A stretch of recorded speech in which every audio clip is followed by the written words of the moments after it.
அனைவருக்கும் வணக்கம். இது இலங்கையின் முதல் தர செய்தி வழங்குனர் நியூஸ் ஃபர்ஸ்டின் வீக்கெண்ட் பிரதான செய்தி. உங்களுடன் இணைந்து கொள்ளும் நான் ரியாஸ் ஹாரிஸ். முதலில் தலைப்புச் செய்திகள். நாடளாவிய ரீதியில் நடைபெற்ற மே தின பேரணிகளில் பெருமளவானவர்கள் பங்கேற்பு. காலையில் கூடிய ஸ்ரீலங்கா சுதந்திர கட்சியின் ஆதரவாளர்கள் மத்தியில் ஜனாதிபதி உறுதிமொழி.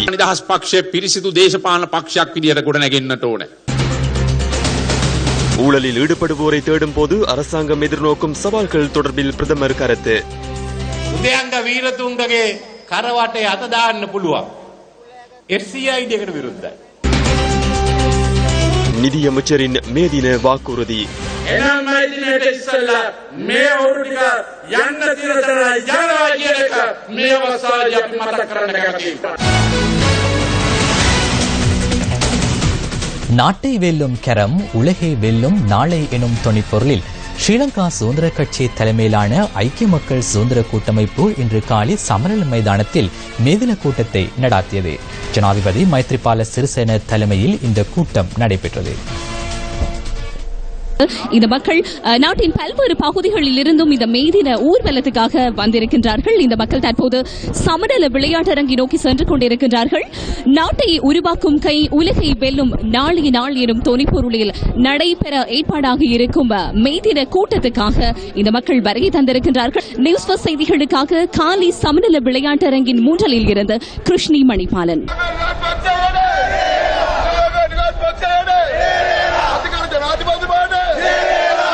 कोटे जनतावाई में इधर पवेने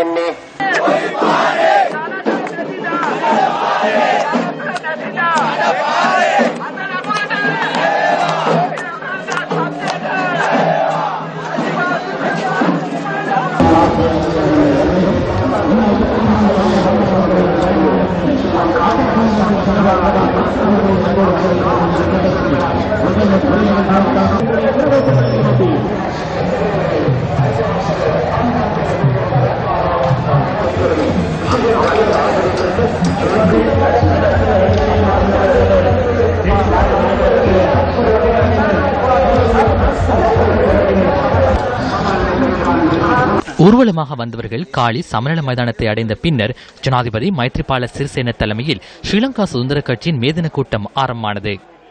ஸ்ரீலங்கா சுதந்திர கட்சி உட்பட அனைத்து கூட்டு இணைந்த சுதந்திர கூட்டமைப்பின் மேதின கூட்ட நிகழ்வில் ஸ்ரீலங்கா ஜனநாயக சோசியலிச குடியரசு நாடு ஜனாதிபதி மைத்ரிபால சிறிசேன அவர்கள் காலி சமரல விளையாட்டு அரங்கிலே ඔබේ වැඩ කරන ජනසභාවේ ආදරණීය නායකයාට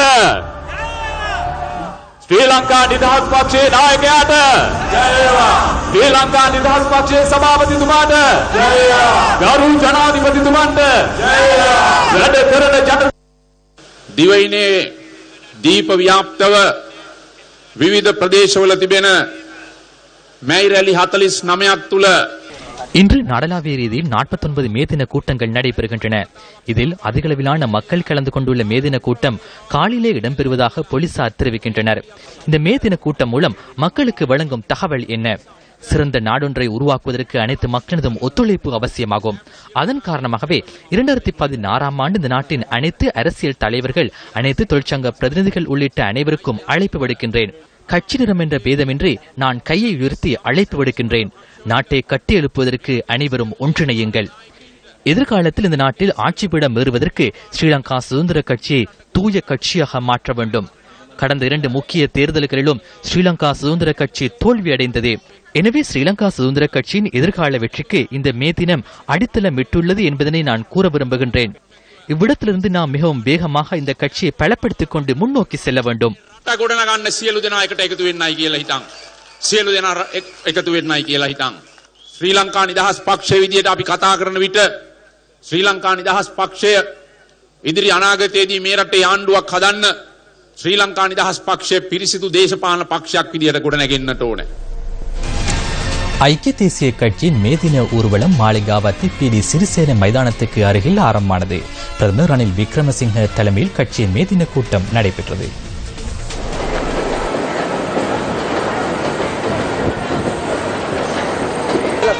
அர்ப்பணிக்கும் மக்களின் தேசிய மே தினம் எனும் துணைப்பொருளில் ஐக்கிய தேசிய கட்சி இம்முறை மே தினத்தை நினைவு கூர்ந்தது.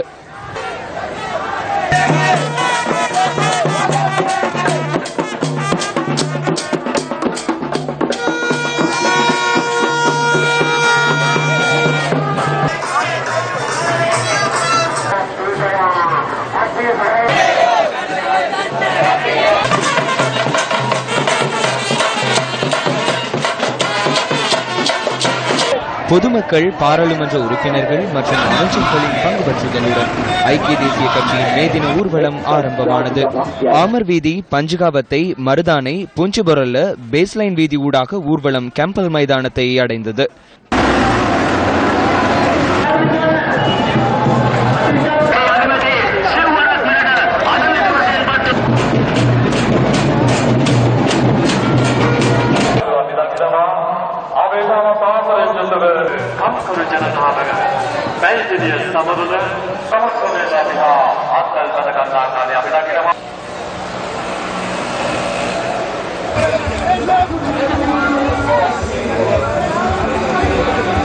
ஐக்கிய தேசிய கட்சியின் தலைவர் பிரதமர் ரணில் விக்ரமசிங்க கேம்பல் மைதானத்திற்கு அருகில் வைத்து ஊர்வலத்துடன் இணைந்து கொண்டார்.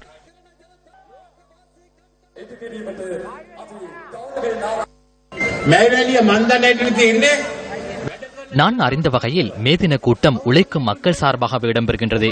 யார் எமக்கு எதிர்ப்பு தெரிவிக்கின்றனர்? நாம் என்ன தவறு செய்தோம்? நாம் தவறு இழைக்கவில்லை.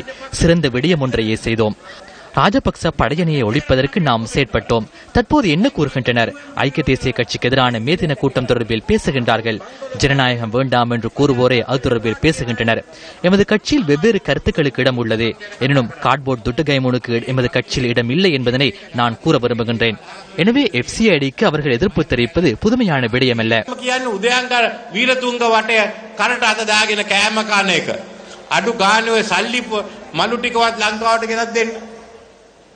உதயங்க வீரதுங்கவின் தோளில் கையை போட்டுக் கொண்டுள்ளனர். ஆனால் FCIDக்கு எதிர்ப்பு தெரிவிக்கின்றனர். பொருட்களின் விலையை குறைப்பதாக நாம் கூறினோம். நாம் அதனை நிறைவேற்றினோம்.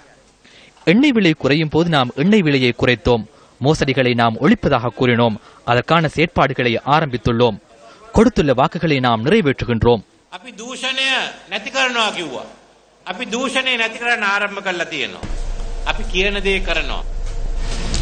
ஐக்கிய மக்கள் சுதந்திர கூட்டமைப்பின் உறுப்பு கட்சிகளின் பிரதிநிதிகள் ஏற்பாடு செய்திருந்த மேதின ஊர்வலம் நாரஹம்பீட்டி ஷாலிகா மைதானத்துக்கு அருகில் ஆரம்பமானது. ஐக்கிய மக்கள் சுதந்திர கூட்டமைப்பின் உறுப்பு கட்சிகளுடன் தொடர்புபட்ட தொழிற்சங்கங்கள், அமைப்புகள் மற்றும் ஸ்ரீலங்கா சுதந்திர கட்சியின் சில பாராளுமன்ற உறுப்பினர்களும் இந்த ஊர்வலத்தில் கலந்து கொண்டிருந்தனர்.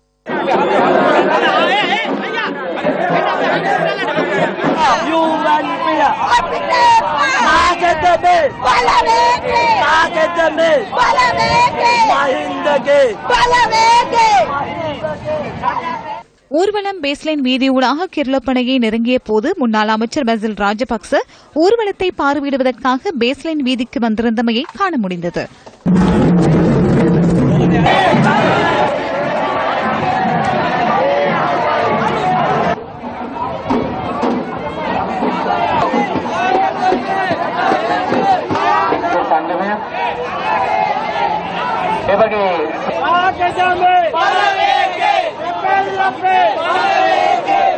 ஊர்வலமாக வந்தவர்கள் இன்று பிற்பகல் 3 மணியளவில் கிர்லப்பன லலித துலத் முதலை மைதானத்தை அடைந்த பின்னர் கூட்டம் ஆரம்பமானது.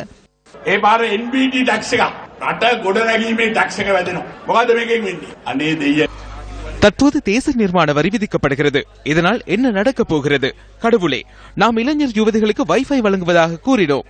தற்போது 100 ரூபாவுக்கு ரீலோட் செய்தால் 53 ரூபாவுக்கே கதைக்க முடியும். இளைஞர் யுவதிகளே, இனி நீங்கள் காதலித்த மாதிரிதான்.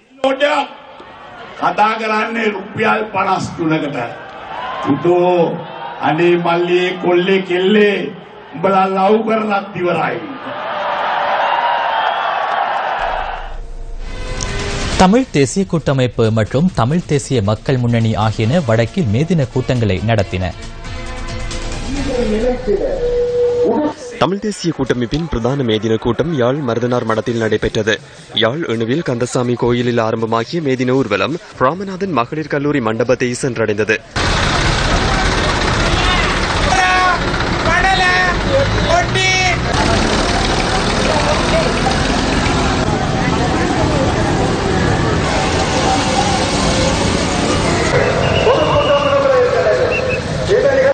இதேவேளை வடமாகாண விவசாய கூட்டுறவு அமைச்சின் ஏற்பாட்டில் கிளிநொச்சியில் மேதின கூட்டம் நடைபெற்றது. கிளிநொச்சி கரடிப்போக்கு சந்தியில் ஆரம்பமான மேதின ஊர்வலம் கூட்டுறவு சபை மண்டபத்தை சென்றடைந்தது. அதனை அடுத்து கிளிநொச்சி கூட்டுறவு சபை மண்டபத்தில் மேதின கூட்ட நிகழ்வுகள் ஆரம்பமாகின.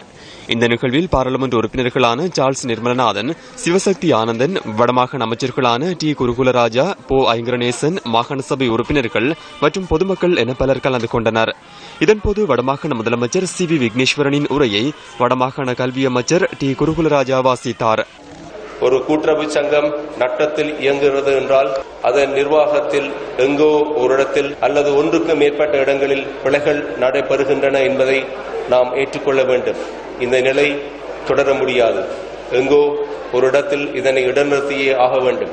யுத்த காலத்திலே எங்களுடைய மக்கள் உயிர் வாழ்வதற்கு கூட்டுறவு ஒரு மிகப்பெரிய காரணியாக இருந்திருக்கின்றது. இந்த கூட்டுறவு மீண்டும் கட்டியெழுப்பப்பட வேண்டும். அதற்கான முழுமையான கடைப்பாடுகளையும் நாங்கள் எடுக்க வேண்டும். தீர்வு திட்டத்தை வெளியிட இல்லை என்று சொன்னவர்கள் இன்றைக்கு வடக்கு மாகாண சபையினாலும் தமிழ் மக்கள் பேரவையினாலும் ஒரு தீர்வு திட்டத்தை வெளியே கொண்டு வந்த போது இன்றைக்கு அதுக்கு எதிராக இடவாதிகளை தூண்டிவிட்டு இன்றைக்கு நீதிமன்றம் வரைக்கும் சென்று அதாவது எங்களுடைய மாண்புமிகு முதலமைச்சர் உட்பட இன்றைக்கு 5 பேருக்கு எதிராக நீதிமன்றத்திலே வழக்கு தாக்கல் செய்யப்பட்டிருக்கிறது. மிகவும் வெட்கக்கேடான ஒரு விஷயத்தை நான் பார்த்தேன். நேற்று ராவோடு இரவாக யாழ்ப்பாணத்தில் இருந்து 40க்கும் அதிகமான பேருந்துகளை 4000மான எங்களுடைய மக்கள் வந்து தென்னிலங்கையில் ஆட்களை திரட்டி காட்டுவதற்காக அழைத்துச் செல்லப்பட்டிருக்கின்றார்கள். இதை நான் செய்திகளை பார்த்து அறிந்து கொண்டேன். தமிழ் தேசிய மக்கள் முன்னணியின் மேதின நிகழ்வுகள் யாழ் பருத்தித்துறை சிவன் கோயில் மண்டபத்தில் நடைபெற்றன. இந்த நிகழ்வு தமிழ் தேசிய மக்கள் முன்னணியின் தலைவர் கஜேந்திரகுமார் பொன்னம்பலத்தின் தலைமையில் நடைபெற்றது. அந்த அரசியல் தீர்மன்ற விடயம் சரியான கொள்கையின் அடிப்படையிலே தான் உருவாக்கப்பட வேண்டும். அந்த கொள்கை என்னன்றது உங்களுக்கு நன்றாக தெரியும். அதாவது தமிழர் ஒரு தேசம், எங்களுக்கு சுயநிர்ணய உரிமை இருக்கு. அந்த சுயநிர்ணய உரிமையின் அடிப்படையிலே தமிழ் தேசத்துடைய இறைமை அங்கீகரிக்கப்பட்டு சிங்கள தேசத்தோடு இணைந்து ஒரு நாட்டுக்குள் நாங்கள் வாழ்வதற்கு தயாராக இருக்கின்றோம் என்றதுதான் எங்களுடைய அந்த கொள்கை. மலையக அரசியல் கட்சிகளும் இன்று மேதின பேரணிகளையும் கூட்டங்களையும் நடாத்தியிருந்தன. இலங்கை தொழிலாளர் காங்கிரசின் மேதின பேரணியும் கூட்டமும் இம்முறை நுவரெலியா நகரில் நடைபெற்றன. தர்மபால சுற்றுவட்டம் அருகே ஆரம்பமான பேரணி நுவரெலியா நகரை சென்றடைந்ததும் கூட்டம் ஆரம்பமானது. இலங்கை தொழிலாளர் காங்கிரசின் பொதுச் செயலாளர் ஆறுமுகன் தொண்டமான் தலைமையில் நடைபெற்ற கூட்டத்தில் அதிகளவான மக்கள் கலந்து கொண்டனர். முன்னாள் பாராளுமன்ற உறுப்பினர் பி ராஜதுரை மற்றும் நுவரெலியா பிரதேச சபையின் முன்னாள் தலைவர் என் சதாசிவன் ஆகியோர் இன்று மீண்டும் இலங்கை தொழிலாளர் காங்கிரசுடன் இணைந்து கொண்டனர். சில பேர் சொன்னாங்க, தொண்டமான் நுவரெலியால எப்படி கூட்டம் வைக்கிறாங்க பார்ப்போம். ஆனா நாங்க கூட்டம் வைக்கல, சுனாமியே கொண்டாந்து கொண்டு வரல. அதே நேரம் சில ஊர்ல போஸ்ட் விட்டுட்டாங்கன்னா நுவரெலியால தொண்டமானுக்கு கருமாதீங்க. இன்னைக்கு யாருக்கு கருமாதீங்க காமிக்கிற பொறுத்து பார்க்க சொல்றேன். கொஞ்ச நேரத்துக்கு முதல்ல ஒரு பாட்டு போச்சுல்ல, கூட்டத்தையும் கொட்டத்தையும் அடக்குறேன், கொஞ்ச நாள் போட்டுக்கிறேன். இன்னைக்கு பெருத்திரலாம் நீங்க வந்திருக்கிறத பார்த்தாலே நேரம் ஒரு உறுதி மாத்திரம் எனக்கு உங்களுக்கு கொடுக்க முடியும். சம்பள உயர்வு நிச்சயம் காங்கிரஸ் வாங்கி கொடுக்கும். அது சரியான நேரம் வாங்கி. நான் பதில் சொல்ல வேண்டியது ஏன் மக்களுக்கு தான் வர்றவங்க நாய்கள் வைக்கிறாங்க. ஏன் மக்கள் எனக்கு அங்கீகாரம் கொடுத்திருக்காங்க. நேரம் காலம் எல்லாத்தையும் பார்த்து கல்லடிங்க. அந்த நேரம் அடிப்பேன் 1000 ரூபாய் ஒரு சம்பளம். இன்று வந்த பூச்சாண்டிகள் நம்மளை பார்த்து கேட்கிறார்கள், 72 வருஷமா என்ன செய்தார்கள், ஒன்றுமே செய்யவில்லை என்று. பொறுத்தமட்டில் இந்த நாட்டில் நாடு இருந்தவே கூலிக்காரன் தோட்டத்தொழிலாளி கள்ளத்தோணியில் இருந்த பேர் அனைத்தையும் இல்லாம பண்ணி இன்னைக்கு இந்த நாட்டில் மானத்தோட மரியாதையோட வாழ வைத்தது இலங்கை தொழிலாளர் காங்கிரஸ். ஆறுமான் தொண்டமானை பொறுத்தமட்டு அவருக்கு ஒரு இதை கூட கொடுக்க முடியாது ஒருத்தனாலையும். ஆகவே இந்த மேதின கூட்டம் என்பது மலையகத்தை பொறுத்தவரைக்கும் முக்கியமான கூட்டம். இப்போ உங்களுக்கு தெரியும், நாட்டிலே நல்லாட்சி ஏற்பட்டு ஒரு பாரிய ஒரு அரசியல் மாற்றங்கள் ஏற்பட்டுக் கொண்டிருக்கின்றது. இந்த மலையகத்திலே நாங்கள் ஒரு பாரிய சக்தியாக எழுப்ப வேண்டும் என்றால் இலங்கை தொழிலாளர் காங்கிரஸையும் அதன் தலைவரை கருத்தை பலப்படுத்த வேண்டும். நெஞ்சம் உண்டு, நேர்மை உண்டு, ஓடி ராஜா, நேரவரு காத்திருந்து பாரு ராஜா, அஞ்சி அஞ்சி வாழ்ந்தது போது ராஜா, ஆறுமுக தொண்டமானை பாரு ராஜா, நீ ஆறுமுக தொண்டமான் சேரு ராஜா. பல பேர் அடிக்கல் நாட்டுறாங்க. அதன் பின்னணி என்னன்னா, விதைத்தவன் ஆறுமுகம் தொண்டமான், விதைத்தவன் ஆறுமுகம் தொண்டமான், வீடுகளை விதைத்தவன் ஆறுமுகம் தொண்டமான். இன்னைக்கு அறுவடை வேற யாரோ பண்ணிட்டு இருக்காங்க. இதேவேளை தமிழ் முற்போக்கு கூட்டணி ஏற்பாடு செய்திருந்த மேதின பேரணியும் கூட்டமும் தலவாக்கலையில் இன்று நடைபெற்றன. தலவாக்கலை நகரில் ஆரம்பமான பேரணி நகரசபை மைதானத்தை சென்றடைந்ததும் கூட்டம் ஆரம்பமானது. அமைச்சர்களான மனோ கணேசன், பழனி திகாம்பரம், ராஜாங்க அமைச்சர் வி ராதாகிருஷ்ணன், பாராளுமன்ற உறுப்பினர்கள், மாகாண சபை உறுப்பினர்கள் உள்ளிட்ட பலர் கூட்டத்தில் கலந்து கொண்டனர். அவங்களுக்கு செய்ய தெரியாது, அதே நேரத்தில் அவங்களுக்கு உணர்வும் இல்ல. நாங்க இந்த நாள் சொல்லுவேன், தோட்ட தொழிலாளர்கள் பிள்ளைகளுக்கு தான் தோட்டத்தை தெரியும். இன்னைக்கு நாங்க எல்லாம் தோட்டத்தொழில் பிள்ளைங்க. அதனாலதான் நாங்க நினைச்சிருந்தா 25 கோடி 50 கோடி வாங்கியிருக்கலாம். எங்களுக்கெல்லாம் தெரியும், நான் சொல்லியிருக்கேன். நாங்கெல்லாம் லைத்து கோடி தான் தெரியும், மத்த கோடி தெரியான்னு சொல்லி. அதனால நாங்க எங்களுக்கு கூட்டணி இது உடைப்பதற்கு பல பேர் கண்கார் கட்டி இருக்காங்க. அதனால எங்க கூட்டணிய யாராலையும் உடைக்க முடியாது. ஏன்னா தலைவர்கள் 3 பேரும் ஒத்துமையா இருக்கிறாங்க, விட்டு கொடுப்பட செயல்படுறோம். அதனால 24ஆம் தேதி எங்களுக்கு தெரியும் எங்க மக்களுக்கு சம்பளம் கிடைக்கும் சொல்ல என்ன செய்யணும் சொல்லி. மக்களுக்கு வீடு வேண்டும் என்று கூறியிருக்கின்றோம். எங்கள் மக்களுக்கு சம்பளமும் வேண்டும், வீடும் வேண்டும், கல்வியும் வேண்டும், அரசியல் உரிமை வேண்டும், சமூக உரிமை வேண்டும், எல்லாம் வேண்டும். எல்லாம் கிடைத்தால்தான் நாட்டில் வாழக்கூடிய ஏழை அனைத்து மக்கள் சார்பாக சமமாக சுயமரியாதையுடன் தன்மானத்துடன் மலைநாடு தமிழ் மக்களும் வாழ முடியும் என்ற உண்மை நீங்கள் உணர்ந்து கொள்ள வேண்டும். தினத்திலே நாங்கள் ஒரு உறுதியுரை போன்றிருக்கின்றோம். நாங்கள் வங்க வைத்தாலும் பரவாயில்லை, நாங்கள் அமைச்சராக இருந்தாலும் பரவாயில்லை, இந்த அரசாங்கத்துக்கும் சேர்த்து நாங்கள் இறுதி யோசனை வழங்குகின்றோம். மே 25ஆம் தேதி நாங்கள் மலைநாடு தழுவிய அடையாள வேலை நிறுத்தம் நடத்தி கொண்டிருக்கின்றோம். அது எங்களுக்கு பொறுமை இழந்துவிட்டோம். நாங்கள் மக்களுக்காக ஆத்திரப்படுகின்றோம், ஆதரப்படுகின்றோம், கோபப்படுகின்றோம் என்ற செய்தியை அரசாங்கத்திற்கும் தோட்ட கம்பெனிகளுக்கும் துறைமுறை எடுத்துக்கொண்டு நம்பிக்கை இருக்கின்றது. இன்று தோட்ட மக்களுக்கு 7 பட்ச காணி வாங்கி வருகின்றோம், தனியான வீடுகள் கட்டி வருகின்றோம். அதே போல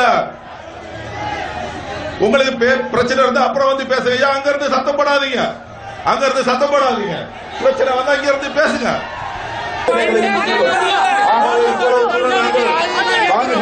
ஆகவே இன்று மலையகத்திலே பிரதேச சபைகளை அதிகரிக்கப்பட வேண்டும், கிராம சேவர்களை அதிகரிக்கப்பட வேண்டும், அரசியல் உரிமையை நிர்ணயிக்கப்பட வேண்டும். அரசியலிலே இன்று அரசியல் மாற்றம் வருகின்றது, அரசியல் அமைப்பு சபை வந்திருக்கின்றது. இதிலே மலையக மக்களுக்கு நாங்கள் என்ன வகையிலே உண்மையான நலன்களை பெற்றுக்கொள்ள முடியும் என்பதை நாங்கள் சிந்தித்து செயலாற்றிக் கொண்டிருக்கின்றோம். பெருந்தோட்ட மக்கள் காங்கிரசின் மே தின பேரணி கொழும்பில் இன்று நடைபெற்றது. பெருந்தோட்ட தொழிலாளர் காங்கிரஸ் பேரணியாக சென்று ஐக்கிய தேசிய கட்சியின் மேதின கூட்டத்தில் இணைந்து கொண்டது.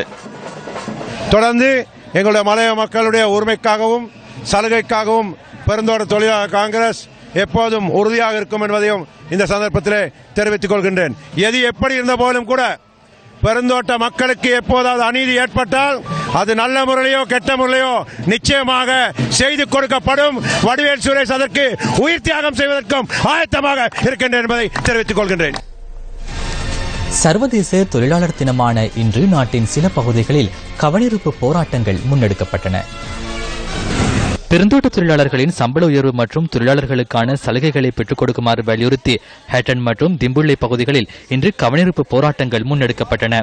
ஹேட்டன் நகரில் இன்று காலை கூடிய மக்களும் சிவில் அமைப்புகளின் பிரதிநிதிகளும் பதாகைகளை ஏந்திய வண்ணம் கவனிருப்பு போராட்டத்தில் ஈடுபட்டனர். இதேவேளை திம்புள்ளை பத்தனை பகுதியிலும் பெருந்தோட்ட தொழிலாளர்கள் இன்று கவனிருப்பு போராட்டத்தில் ஈடுபட்டிருந்தனர். மலையக பெருந்தோட்ட தொழிலாளர்களின் சம்பள பிரச்சனைக்கு நிரந்தர தீர்வினை பெற்றுக் கொடுக்கப்பட வேண்டும் என்பதே எங்களுடைய கோரிக்கை. மலையக பெருந்தோட்ட மக்களின் சம்பள பிரச்சனைக்கு நிரந்தர தீர்வினை பெற்றுக் கொடுக்க தவறுகின்ற பட்சத்தில் தொடர்ந்து மலையகத்தில் கருப்பு போராட்டங்கள் இடம்பெறுவதற்கான வாய்ப்புகள் நிறைவே. இதேவேளை தொழிலாளர் தினத்தை முன்னிட்டு 9 அம்ச கோரிக்கைகளை முன்வைத்து இன்று பதுளையில் சத்தியாகிரக போராட்டம் ஒன்று முன்னெடுக்கப்பட்டது. மலையக சிவில் அமைப்புகள் மற்றும் தொழிற்சங்கங்கள் இணைந்து இந்த போராட்டத்தினை ஏற்பாடு செய்துள்ளன. பெருந்தோட்ட தொழிலாளர்களின் மாதாந்த சம்பளத்தினை 1000 ரூபாவாக உயர்த்த வேண்டும், 20% நிலத்துடன் தனி வீடு அமைத்துக் கொடுக்கப்பட வேண்டும் எனவும் கோரிக்கைகள் முன்வைக்கப்பட்டன. இதனிடையே கிழக்கு மாகாண தொண்டர் ஆசிரியர் சங்கம் இன்று ஆர்ப்பாட்டத்தில் ஈடுபட்டது. வேதனமின்றி ஊழியம் செய்து வரும் தொண்டர் ஆசிரியர்களுக்கு நிரந்தர நியமனம் வழங்க அதிகாரிகள் முன்வர வேண்டும் என இதன்போது அவர்கள் கோரிக்கை விடுத்தனர். ஆர்ப்பாட்டக்காரர்கள் கிழக்கு மாகாண ஆளுநர் அலுவலகத்தை நோக்கி பேரணியாக செல்ல முயற்சித்த போது அவர்களை போலீசார் மறித்தனர். தமது கோரிக்கை நிறைவேற்றப்படும் வரை சாகும் வரை உண்ணாவிரதத்தில் ஈடுபட போவதாகவும் கிழக்கு மாகாண தொண்டர் ஆசிரியர்கள் அறிவித்துள்ளனர். எங்களது எங்களுடைய இறுதி நியமனம் கிடைக்கும் வரையில் இந்த போராட்டத்தினை தொடர்ந்து செய்வோம் எனவும் அதுக்கு அடையாளமாக இந்த தொழிலாளர் தினத்தில் எங்களது எதிர்ப்பினையும் எங்களது வேதனைகளையும் நாங்கள் தெரிவித்துக் கொள்கின்றோம். தெற்கு இலங்கை ஊடக மத்திய நிலையம் உள்ளிட்ட சில ஊடக அமைப்புகள் ஒன்றிணைந்து இன்று காலையில் மே தின ஊர்வலத்தை ஏற்பாடு செய்திருந்தது. பிரதேச ஊடகவியலாளர் சங்கம், மாத்தறை ஊடகவியலாளர்களின் அமைப்பு உள்ளிட்ட ஊடக சங்கங்களின் பிரதிநிதிகள் இதில் கலந்து கொண்டிருந்தனர். காலி சமுத்திர மாவட்டத்தில் மே தின ஊர்வலம் ஆரம்பமானது. பின்னர் காலி நகர மண்டபத்தில் கூட்டம் ஒன்றும் நடைபெற்றது. சர்வதேச தொழிலாளர் தினத்தை முன்னிட்டு நாட்டின் பல்வேறு பகுதிகளிலும் சமய வழிபாடுகள், மேதின பேரணிகள் மற்றும் கூட்டங்கள் ஏற்பாடு செய்யப்பட்டிருந்தன. அகில இலங்கை அரசாங்க பொது ஊழியர் சங்கத்தின் மேதின கூட்டம் கல்முனையில் நடைபெற்றது. இந்த கூட்டத்தில் அரசியல்வாதிகள், தொழிற்சங்க பிரதிநிதிகள் உள்ளிட்ட பலர் கலந்து கொண்டனர். புதிய ஜனநாயக மார்க்சிச லெனினிச கட்சி ஏற்பாடு செய்திருந்த மேதின ஊர்வலங்கள் வவுனியாவிலும் மாத்தளையிலும் இடம்பெற்றன. வவுனியா ரம்பைக்குளம் அந்தோனியார் ஆலயத்திற்கு முன்பாக ஆரம்பமாகிய பேரணி வவுனியா நகரசபை கலாசார மண்டபத்தை சென்றடைந்தது. புதிய ஜனநாயக மார்க்சிச லெனின் கட்சியின் உறுப்பினர்கள், ஈழ மக்கள் புரட்சிகர விடுதலை முன்னணியின் உறுப்பினர்கள், வவுனியா மாவட்ட காணாமற் போனோர் சங்கம் மற்றும் அரசியல் கைதிகளின் உறவினர்கள் உள்ளிட்ட பல பொது அமைப்புகளும் மேதின பேரணியில் கலந்து கொண்டிருந்தனர். இதேவேளை மாத்தளையில் நடைபெற்ற மேதின பேரணியின் போது தொழிலாளர்களின் சம்பள உயர்வு மற்றும் மக்களின் அடிப்படை வசதிகளை ஏற்படுத்தி தருமாறு கோஷங்கள் எழுப்பப்பட்டன. இதேவேளை தமிழ் மக்கள் விடுதலை புலிகள் கட்சியின் மேதின பேரணி மட்டக்களப்பு பஸ் தரிப்பிடத்திற்கு முன்பாக இன்று நடைபெற்றது. மட்டக்களப்பு வாவிக்கரை வீதியில் அமைந்துள்ள தமிழ் மக்கள் விடுதலை புலிகள் கட்சி அலுவலகத்தில் ஆரம்பமாகிய பேரணி மட்டக்களப்பு நகரை சென்றடைந்ததை அடுத்து மேதின நிகழ்வுகள் இடம்பெற்றன. யாழ் பல்கலைக்கழக ஊழியர் சங்கமும் இலங்கை ஆசிரியர் சங்கமும் இணைந்து ஏற்பாடு செய்திருந்த மேதின பேரணி யாழ்ப்பாணத்தில் நடைபெற்றது. ஓய்வூதிய திட்டத்தை மீள் பரிசீலனை செய்ய வேண்டும் எனவும், தமிழ் மக்கள் ஏற்றுக்கொள்ளக்கூடிய அரசியல் தீர்வை வழங்குமாறும், அரசியல் கைதிகளை விடுதலை செய்யுமாறும் இந்த பேரணியில் கலந்து கொண்டவர்கள் கோரிக்கை விடுத்தனர். மே தினத்தை முன்னிட்டு புத்தளம், கட்டைக்காடு, புனித சவேரியார் ஆலயத்திலும் விசேட ஆராதனை இடம்பெற்றது. திருகோணமலை மற்றும் காத்தான்குடி ஆகிய பகுதிகளில் முச்சக்கரவண்டி சாரதிகள் மேதின பேரணிகளை நடத்தினர். உலகின் உன்னதத்திற்காக தம் வியர்வையை சிந்தி உழைக்கும் உழைப்பாளிகள் தம் இரத்தம் சிந்தி உரிமைக்காய் குரல் கொடுத்த தினத்தை இன்றும் சர்வதேச தொழிலாளர் தினமாக நாம் நினைவு கூர்கின்றோம். அடிமேல் அடி அடித்த போதிலும் சற்றும் தளராத உழைப்பாளர் சக்தி 1886 ஆண்டு மே மாதம் 1ஆம் திகதி அமெரிக்காவின் சிகாகோவில் அலை கடலென திரண்டு 8 மணி நேர வேலை கோரி ஆரம்பித்த வேலை நிறுத்த போராட்டமே இன்றைய உழைப்பாளர் தினத்திற்கான அடித்தளம் எனலாம். இருப்பினும் இந்த வேலை நிறுத்த போராட்டத்தை முன்னின்று நடத்திய தொழிலாளர் தலைவர்களுக்கு தமது இன்னுயிரையே விலையாக கொடுக்க நேரிட்டமை வேதனைக்குரியது. 1889ஆம் ஆண்டு பாரிஸில் சோசலிச தொழிலாளர்களின் சர்வதேச தொழிலாளர் பாராளுமன்றம் கூடி 8 மணி நேர வேலைக்கான கோரிக்கையினை தொடர்ந்தும் உறுதியுடன் முன்னெடுக்க தீர்மானித்தனர்.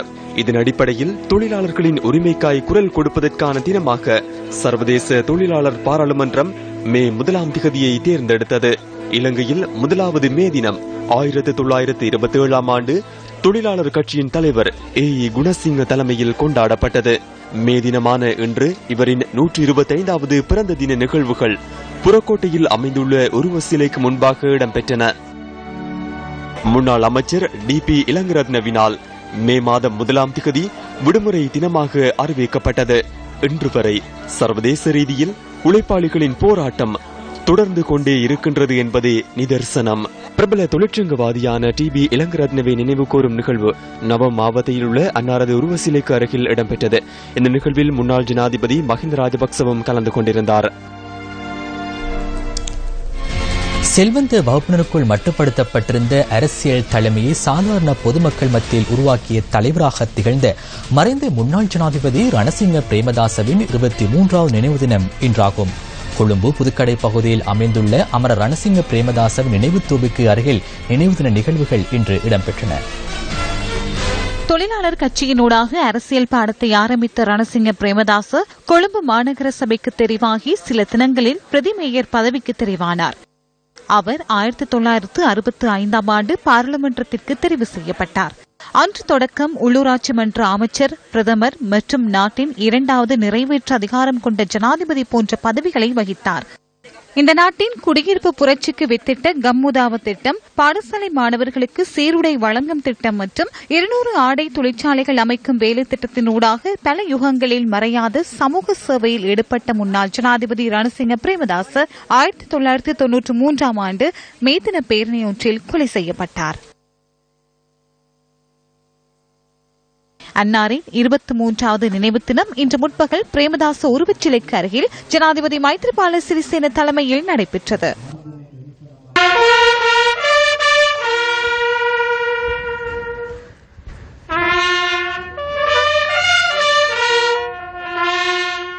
එක්දස් 989 පාර්ලිමේන්තුවට ආවට පස්සේ ප්‍රේමදාස ජනාධිපතිතුමා අපිව කැඳෙව්වා ආණ්ඩු පක්ෂය විතරක් නෙවෙයි විපක්ෂෙ. දිස්ත්‍රික් සංවර්ධන කටයුතු ගැන සාකච්ඡා කළා.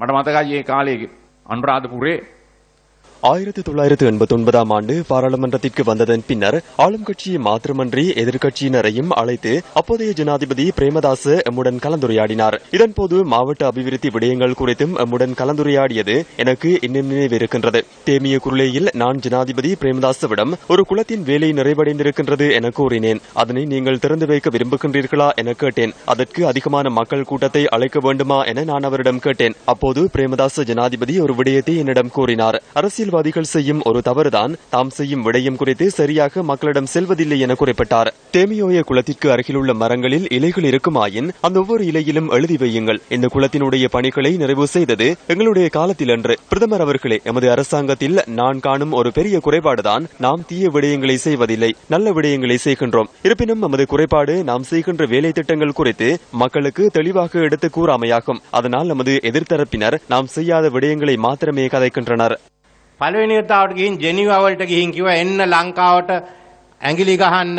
நாங்கள் அன்று பார்த்தோம். இலங்கையில் தலையிடுவதற்காக பிரேமதாசவுக்கு வெளிநாட்டு உதவிகளை வழங்க வேண்டாம் என முதலாவது தடவையாக ஜெனீவாவுக்கு சென்று கூறினார். அவர் இலங்கைக்கு வருமாறு கூறினார். அவர்கள் வந்தார்கள், பார்த்தார்கள். இறுதியாக ஜெனீவாவில் இருந்து வந்து இலங்கைக்கு தடை பிறப்பித்தனர். அதன் பிரதிபலன் பிரேமதாசவின் அரசாங்கத்திற்கல்ல. எதற்காக இலங்கைக்கு வரவழைத்தீர்கள் என கோஷமிட்டனர். அதன் பின்னர் அழுது எவ்வித பயனுமில்லை. இந்த நாடு ஒடுக்கப்பட்ட நாடாக இருந்தது. இதன் காரணமாக நாங்களும் ஜனாதிபதி மைத்ரிபால சிறிசேனவும் இணைந்து நாட்டு மக்களின் வரத்தினை பெற்றோம். தேசிய ஐக்கியத்தை உருவாக்க செயற்பட்டோம். பிரேமதாஸ் ஜனாதிபதி இருந்திருந்தால் மைத்ரிபால சிறிசேன தலைமையிலான இந்த அரசாங்கத்திற்கு 200% ஆதரவு வழங்குவார் என்பதில் எனக்கு எவ்வித சந்தேகமும் இல்லை. ජීවතුන් අතර හිටියානම් අද මෛත්‍රීපාල සිරිසේන මහතුමා ප්‍රධාන මේ ආණ්ඩුව කරන වැඩසටහනට එතුමා 100% සහයෝගය දෙනවා කියලා මම කිසිම සැකයක් නැහැ. ரணசிங்க பிரேமதாஸ் யுகே திபுனு ரணசிங்க பிரேமதாசவின் காலத்தில் இருந்த சவால்களுக்கும் இன்று காணப்படுகின்ற சவால்களுக்கும் பாரிய வேறுபாடு இருக்கின்றது. அதே சவால்களே இன்று ஜனாதிபதி பிரதமருக்கு விடுக்கப்படுகின்றது. நாட்டிற்கு நல்லது நடக்கும் இந்த சந்தர்ப்பத்தில் காலை பிடித்து இழுத்து நாட்டை பின்னோக்கி கொண்டு செல்வதற்கு எதிர்த்தரப்பு சூழ்ச்சிக்காரர்கள் முயற்சித்துக் கொண்டிருக்கின்றார்கள். மைத்ரிபால சிறிசேன ஜனாதிபதி இலகுவில் சூழ்ச்சிக்குள் அகப்பட மாட்டார். அவருக்கு முதுகெலும்பு இருக்கின்றது. அதேபோல் அவரிடம் தகுதியும் திறமையும் இருக்கின்றது. ගරු මෛත්‍රීපාල සිරිසේන මැතිතුමාව ලේසියෙන් කුමන්ත්‍රණකාරීන්ට වටවන්නට බෑ. එතුමාට කොන්දක් තියෙනවා. එතුමාට හැකියාවක් තිබෙනවා. நிர்மாணிக்கப்படவுள்ள மறைந்த மாதுலுவாவ சோபித தேரரின் நினைவு கிராமத்திற்கான உரிமை பத்திரம் இதன்போது வழங்கி வைக்கப்பட்டது. யாழ் இந்து கல்லூரிக்கு எதிரான சிவகுருநாதன் ஞாபகார்த்த கிண்ண வருடாந்த ஒருநாள் கிரிக்கெட் போட்டியில் கொழும்பு ஆனந்தா கல்லூரி 2 விக்கெட்டுகளால் வெற்றியீட்டியது. விரிவான தகவல்களை அடுத்த பிரதான செய்தியில் எதிர்பாருங்கள். இத்துடன் நியூஸ் ஃபர்ஸ்டின் 8 மணி பிரதான செய்தி நிறைவடைகின்றது. மீண்டும் 10:45க்கு சந்திப்போம். வணக்கம்.